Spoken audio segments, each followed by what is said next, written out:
Hindi nakalusot sa Bureau of Customs sa mga smuggled na sigarilyo at vape na nagkakahalaga ng 791 million pesos.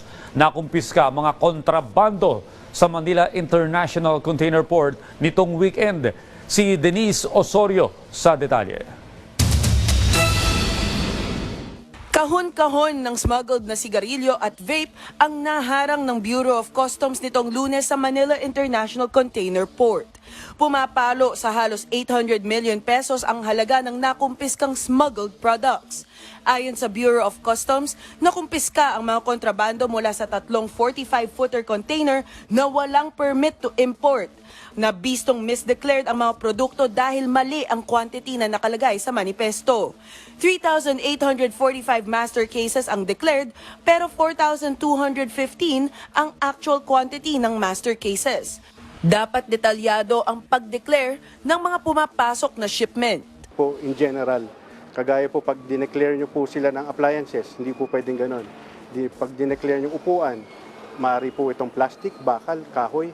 Kaya ito po, hindi po pwedeng in general na tobacco products lang po. Kung kagaya po ito, dapat filtered cigarettes. Tapos meron din po tayo nakuha nga po yung mga heat sticks, tobacco heat sticks na ginagamit po sa mga e-cigarettes po ngayon. Hindi rin po na-declare yon. And upon checking po sa Tobacco Administration, hindi nga po ito authorized na mag-import. Galing sa Singapore ang mga kahon na may tatak na made in China. Apparently, if we will look into the markings, mukhang China. But siyempre ngayon, titingnan namin how did it arrive Singapore. But based on records, all these cargoes came from Singapore. Sinabi ng BOC na nakatanggap sila ng report na darating nitong Sunday ang mga kontrabando.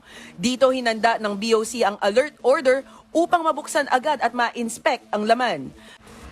Kapag lumusot ang shipment, buwis sa taripa ng bayan ang mawawala.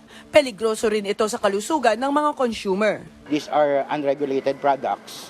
So it does not conform with the safety standards na nire-require natin, like yung mga markings that supposedly meron sa mga cigarette products, and it did not pass through the National Tobacco Administration. So hindi lang yung kita ng gobyerno but yung safety ng mga tao yung pinoprotektahan ng BOC in apprehending this kind of shipments.